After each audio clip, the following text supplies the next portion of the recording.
Hey, how's it going? I'm Coach Ryan Fanley from the Fat Loss Solution. Today I'm going to talk a little bit about behavior change and why it's so hard for people. And then I'm also going to give you a couple tips to help you if you want to change a behavior and you're struggling with it.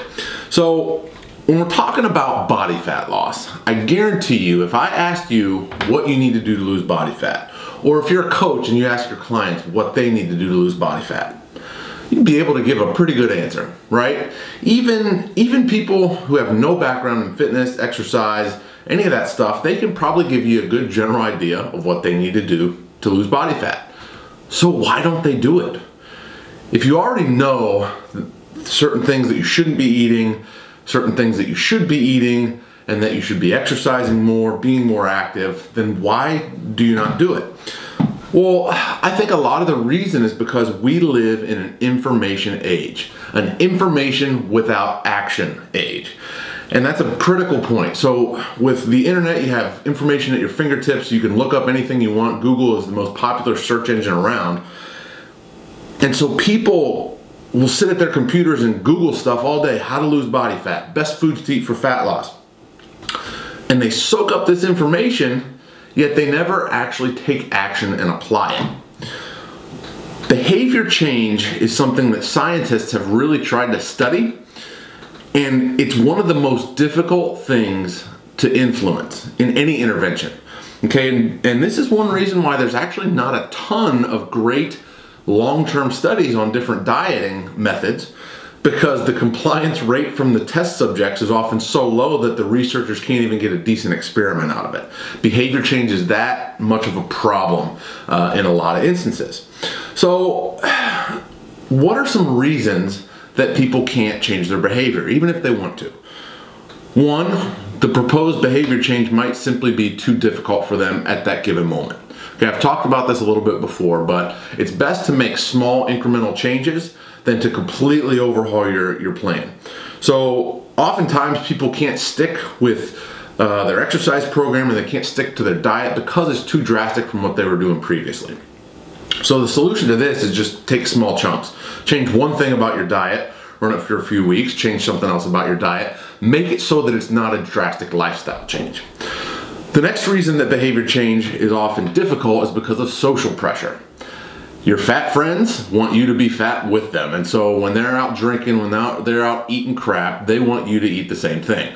Find it funny, if you go out with a group of people and one guy gets ribs and one guy gets a burger and fries and another person gets pizza and another person gets pasta and you get chicken breast and broccoli, no one will say anything, even though everyone has different choices, no one will say anything about the different unhealthy choices, but everyone will look at you. Why are you being different? Why are you being weird? Why don't you have good food with us? Why do you have to eat that healthy stuff? And so this is a tough one, especially if you're the type of person that relies on external social, if you want to be liked or you want to be popular, and that's something that's very important to you, social pressure is going to be a tricky one for you because there will always be friends and family there waiting to hand you a beer, waiting to hand you a cookie. And so you have to be prepared for those times. And then finally, another reason that people struggle with behavior change is simply because in some instances, people love their lifestyle more than they love the behavior change. And an example of this is, a couple years ago, I had kind of let my body fat slip a little bit, and I was fatter than I should be for someone in the fitness industry.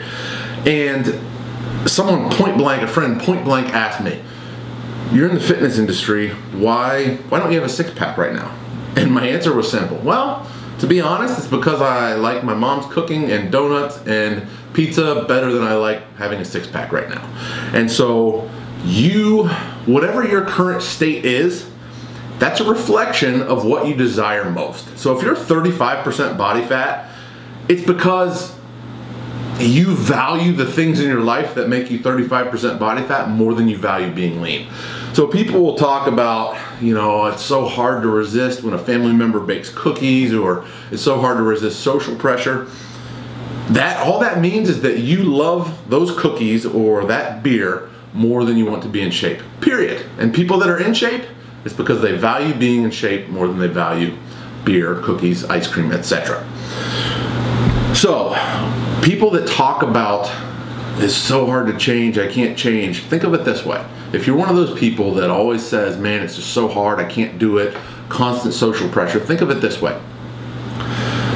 If I were to tell you that in 16 weeks, whether you're in shape or not, we're putting you on the cover of Men's Health magazine or Oxygen magazine if you're a female, in your underwear, regardless, whether you're in shape or not, we're gonna put a picture of you on the front of that magazine.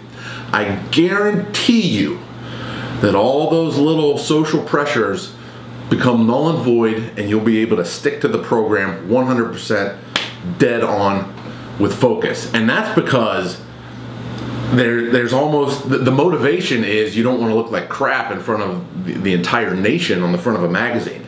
And so when that pressure becomes high enough, when you put that external pressure on yourself, it makes it much more likely to succeed.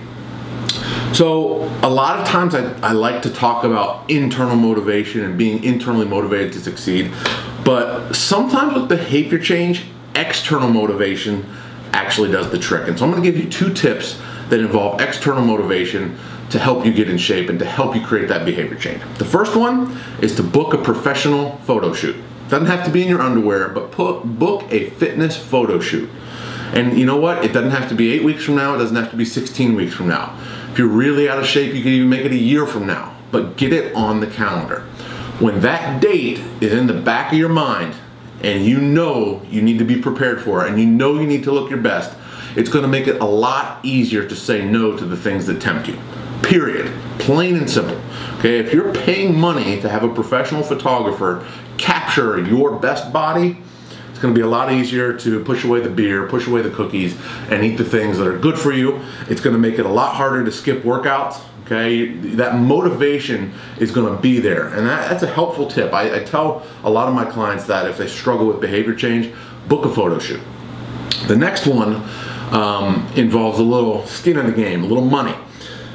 You need to get a partner that's going to hold you accountable. Okay, so someone that won't let you escape from a loophole. They'll hold you accountable to your plan. You need to set specific goals. So I will lose 30 pounds of body fat by December 12th. So you have your specific goal and your accountability partner.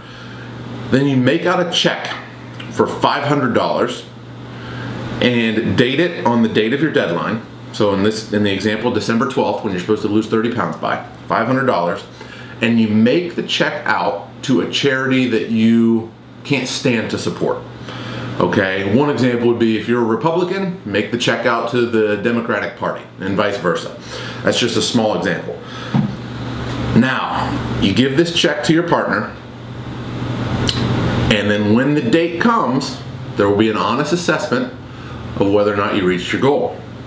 If you reach your goal, they write void across the check, they tear it up, and you didn't lose any money. If you don't reach your goal, however, they drop that check in the mail, and you just lost $500 to someone you don't really care to support. 2 kind of different tips, but both of them will help you get a handle on your behavior change. Both of them are external motivating factors that will help give you the drive to succeed. And success in fat loss is like a snowball. Once you start to see a little bit of success, it's much easier to turn away from the temptations. Once you see your abs start to come in a little bit, training gets easier, the nutrition side of it gets easier, it's easier to say no to things. And so these 2 motivational tips or 2 behavior change tips will get the ball rolling, and then once the ball's rolling, it'll be easy to maintain. Again, it's like a snowball, success breeds success, and so these 2 tips should help you get on the right track. I'm Coach Ryan from the Fat Loss Solution. If you like what you see here, click subscribe or leave your comments on the blog. I'll see you next time. God bless.